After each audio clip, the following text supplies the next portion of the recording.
আবারও শামশেরগঞ্জের বিধায়কের মানবিক মুখ। বেদবোনা গ্রামের ক্ষতিগ্রস্ত মানুষের পাশে বিধায়ক আমিরুল ইসলাম। শামশেরগঞ্জের বেদবোনা গ্রামের মানুষের পাশে বিধায়ক আমিরুল ইসলাম। শুক্রবার সকাল থেকে 1.5 শতাধিক মানুষের হাতে খাদ্য সামগ্রী, পোশাক সহ নানাবিধ সামগ্রী প্রদান করা হয় বিধায়কের পক্ষ থেকে।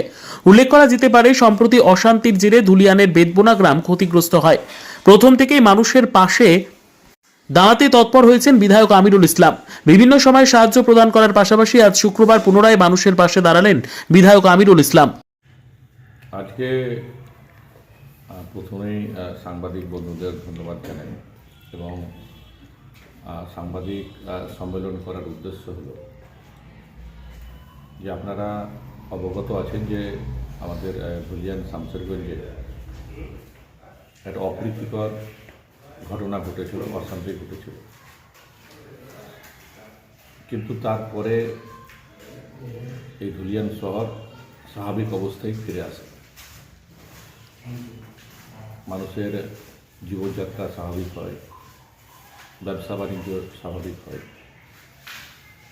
এবং পারস্পরিক লেনদেন, কথাবার্তা সমস্তটাই চলতে থাকে।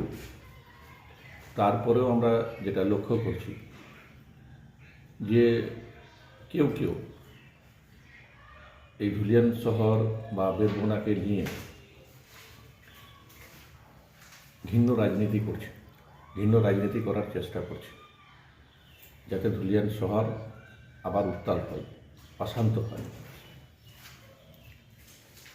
কিন্তু বেদবোনার মানুষ বা ধুলিয়ানের মানুষ, আমরা যেটা লক্ষ্য করছি যে তারা সেই ঘৃণ্য যে চক্রান্ত, ঘৃণ্য যে রাজনীতি, তাতে কিন্তু বিভ্রান্ত হচ্ছে না। আমরা বেদনা হতো, আমরা দুঃখিত, সেই সময়ও বলেছিলাম যে আমাদের এখানে যে ঘটনাটা ঘটেছে সেটা অনভিপ্রেত, এটা ঘটা আমরা আশা করিনি, কখনো ঘটেনি। কিন্তু ঘটনার সময় থেকে আমরা পীড়িত মানুষের সাথে ছিলাম, তাদের পাশে দাঁড়িয়েছিলাম এবং আপনারা সেটা দেখেছেন যে আমরা ক্ষতিগ্রস্ত মানুষের পাশে কীভাবে দাঁড়িয়েছি। ব্যবসায়িক থেকে শুরু করে সাধারণ মানুষ, তাদেরকে আমরা অর্থ সাহায্য করেছি, তাদের পাশে গিয়েছি, তাদের অভয় দিয়েছি এবং আগামী দিনে যাতে এরকম ঘটনা না ঘটে সেটাও আমরা দেখব। এইভাবে কিন্তু ধুলিয়ান শহর বা শামশেরগঞ্জ স্বাভাবিক অবস্থায় ফিরে আসে এবং আজকেও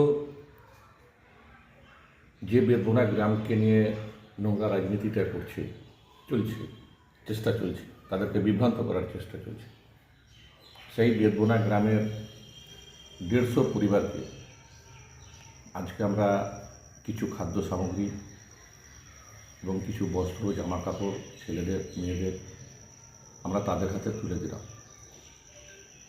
আমরা তখনও বলেছিলাম যে ক্ষতিগ্রস্ত পরিবারের পাশে আমরা আছি, আজও আছি এবং আগামী দিনেও থাকব এবং সেই কথা মতো আমরা দেখছি যে আমাদের বেদবোনা গ্রামের যারা মানুষ আছে বা অন্যান্য পীড়িত মানুষ আছে, তারা নিয়মিত কিন্তু আমাদের সঙ্গে যোগাযোগ রেখে চলেছে এবং আমরা তাদেরকে বিভিন্নভাবে বিভিন্ন সময়ে সহযোগিতা করছি, সেটা আমাদের অব্যাহত আছে। তো আমরা এই কথাগুলোই বলার জন্যই আপনাদের কাছে এই সাংবাদিক সম্মেলন ডেকেছি এবং আজকেও বলব ধুলিয়ান বা শামশেরগঞ্জের মানুষকে যে আপনারা গুজবে কান দিবেন না, গুজব ছড়াবেন না, কারণ এই গুজবই আমাদের ক্ষতি করেছে। গুজব থেকেই অনেকগুলো কথা, অনেক অপ্রীতিকর ঘটনা ঘটেছে।